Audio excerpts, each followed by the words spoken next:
कहानी की शुरुआत में ही हम मिनी नाम की एक 8 साल के बच्चे को देखते हैं जिसके पेरेंट्स का डिवोर्स हो चुका था और इसी के वजह से ही मिनी अपने माँ के साथ अपने नानी के घर रहती थी। मिनी की एक मौसी थी जिसका नाम था तितली और तितली एक फैशन डिजाइनर थी और हम देखते हैं कि मिनी और तितली की बॉन्डिंग काफी अच्छी थी और तितली एक अलग घर में रहती थी। वो बहुत ही इंडिपेंडेंट और मॉडर्न ख्यालों की लड़की थी और तितली का एक बॉयफ्रेंड था जिसका नाम था दीप और दीप एक एक्टर था। पहले तो दीप अपने करियर में बहुत स्ट्रगल कर रहा था और उस वक्त वो तितली की बहुत हेल्प लेता है, लेकिन उसका एक वेब सीरीज हिट हो जाने के बाद से ही उसका रवैया चेंज हो गया था और दीप तितली को अपने को एक्ट्रेस के साथ चीट कर रहा था, लेकिन इस बात का उसे कोई गिल्ट भी नहीं था। जो भी हो, तितली अपने करियर और अपने पर्सनल लाइफ को लेकर काफी मिस्ड अप थी, लेकिन इन सब के बारे में वो अपने फैमिली को कुछ भी नहीं बताया करती थी। इसके बाद हम देखते हैं कि एक दिन मिनी के पापा उनके सेकंड मैरिज का इनविटेशन कार्ड मिनी के घर भेजा था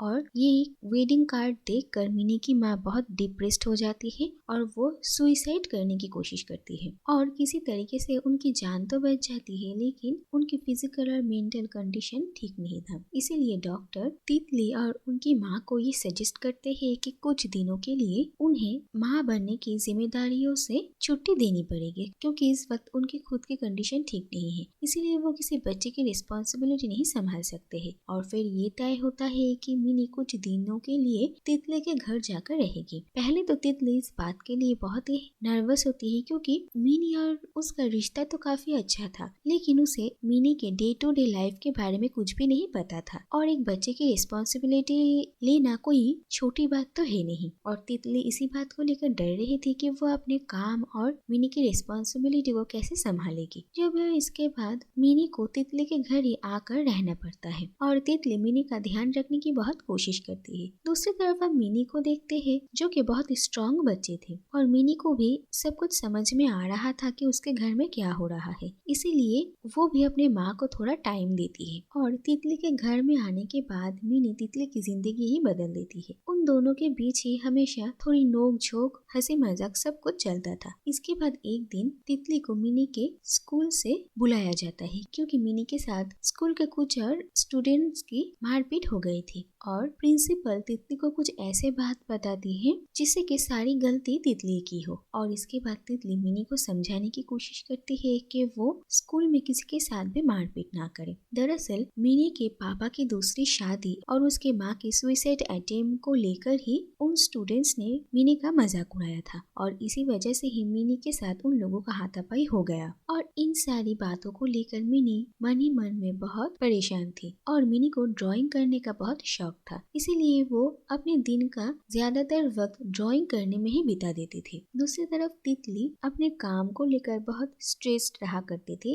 और इसी बीच वो ये देखती है कि दीप अभी तक नहीं सुधरा है और वो कंटिन्यूअसली तितली की फीलिंग्स को इग्नोर कर रहा था। इसके बाद एक दिन दीप और तितली बाहर एक दूसरे से मिलते हैं और दीप तितली को डायरेक्टली ये कह देता है कि उन दोनों के रिश्ते में कुछ बचा ही नहीं है और उन दोनों को एक दूसरे से अलग हो जाना चाहिए। तितली समझ जाती है कि दीप ऐसा क्यों कर रहा है और वो ज्यादा कुछ आर्ग्यूमेंट भी नहीं करती है और दीप से चुपचाप ब्रेकअप कर लेती है, लेकिन मन ही मन में तितली को बहुत बुरा लगता है। दरअसल तितली को हमेशा से ही सभी लोग बहुत रिबेलियस लड़की समझते हैं। वो हमेशा ही दूसरों से थोड़ा अलग तरह से सोचती है, थोड़ा अलग तरीके से जीती है। इसी वजह से उसके फैमिली और रिलेटिव्स सभी तितली को बहुत गलत समझते हैं और तितली मिनी की रिस्पॉन्सिबिलिटी भी इसीलिए नहीं लेना चाहती थी कि अगर कुछ भी गलत हो जाए तो सब उसकी तरफ उंगली उठाएंगे और ऊपर से मिनी चुपचाप तितली की हर बात मान लेगी, ऐसी बच्ची नहीं थी। इसीलिए मिनी को संभालना तितली के लिए और भी ज्यादा मुश्किल हो रहा था। इसके बाद ही एक दिन तितली देखती है कि मिनी उससे बिना पूछे ही उसका वार्डरोब खोलकर उसके सारे कपड़े बाहर निकाल कर फोटो शूट कर रही है और तितली दीप की बातों को लेकर पहले से ही अपसेट थी और मिनी को ऐसा करते हुए देखकर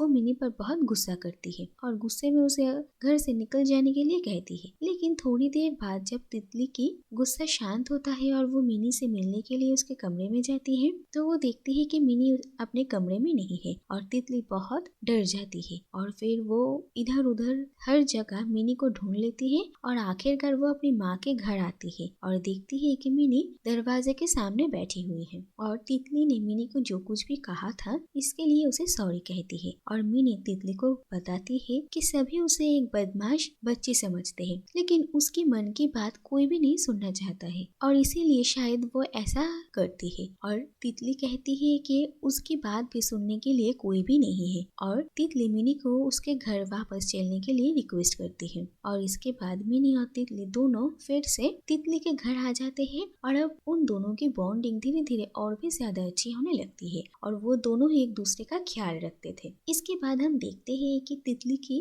नेबर थे एक कपल और उनके साथ भी तितली और मिनी का बहुत अच्छा रिश्ता था और एक दिन वो लोग तितली और मिनी को डिनर के लिए इनवाइट करते हैं और वहाँ पर ही तितली की मुलाकात होती है रोनोजॉय नाम के एक लड़के से जो कि उन्हीं भाभी का कजन था और रोनोजॉय और तितली की एक दूसरे से बातचीत होती है और इसके बाद मिनी तितली को कहती है कि रोनोजॉय एक अच्छा लड़का है और तितली को शायद उसके साथ डेट करना चाहिए, लेकिन दीप ने तितली के साथ जो कुछ भी किया था इसके बाद से तितली को फिर से कोई रिलेशनशिप शुरू करने की हिम्मत ही नहीं था, इसलिए वो इस बात को टाल देती है। लेकिन हम ये देखते हैं कि रोनोजॉय और तितली दोनों एक दूसरे के साथ एज अ फ्रेंड बातचीत किया करते थे और एक दिन रोनोजॉय तितली को मिनी के लिए एक डिश बनाने में भी हेल्प करता है और ऐसे ही धीरे धीरे रोनोजॉय और तितली का रिलेशनशिप भी अच्छा होने लगता है और एक दिन फाइनली वो दोनों डेट पर जाते हैं और मिनी खुद तितली को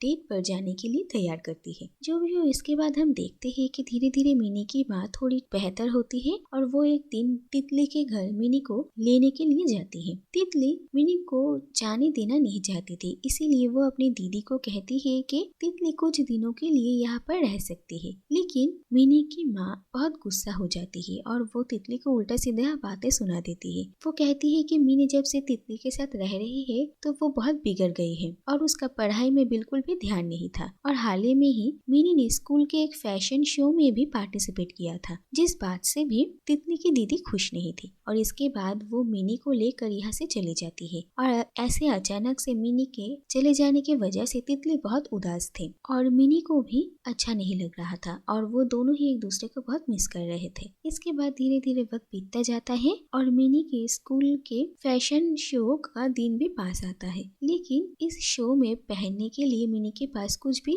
अच्छा नहीं था और तितली ने मिनी को प्रॉमिस किया था कि वो फैशन शो से पहले मिनी के लिए एक बहुत ही अच्छा ड्रेस बना कर देगी, लेकिन इसी बीच में ही उसे ऐसे चले जाना पड़ा और तितली की माँ भी पहले नहीं चाहती थी कि वो किसी फैशन शो में पार्टिसिपेट करे, लेकिन इसके बाद वो तैयार होती है और फिर वो तितली के पास जाती है मिनी की हेल्प करने के लिए और उस दिन उसने तितली के साथ जैसा भी बर्ताव किया उसके लिए भी वो माफी मांगती है और तितली भी सब कुछ भूल जाती है और अपने दीदी को माफ कर देती है। फिर तितली मिनी के लिए एक बहुत ही सुंदर ड्रेस बनाती है और फैशन शो के दिन मिनी अपने बड़ों का आशीर्वाद लेकर इस शो में पार्टिसिपेट करती है और हम देखते हैं कि तितली ने मिनी के लिए एक बहुत ही सुंदर साड़ी डिजाइन किया था और उस साड़ी में मिनी बहुत ही प्यारी लग रही थी और वो ये फैशन शो जीत जाती है और हम देखते हैं कि तितली और रोनोजॉय भी अब रिलेशनशिप में थे। इसके बाद हम देखते हैं कि कुछ दिन बीत चुके थे और तितली और मिनी की माँ को एक डेट पर जाने के लिए तैयार कर रहे थे और तितली ने फाइनली अपना एक क्लोथिंग ब्रांड ओपन किया था जो कि उसका सपना था और इसके बाद हम देखते हैं कि मिनी अपनी माँ और मासी दोनों को ही मदर्स डे के लिए विश करती है और आखिर में हम देखते हैं कि मिनी के लिए उसकी माँ और तितली दोनों ही कितने इम्पोर्टेंट है और इसी के साथ ही ये कहानी ही पर खत्म हो जाती है।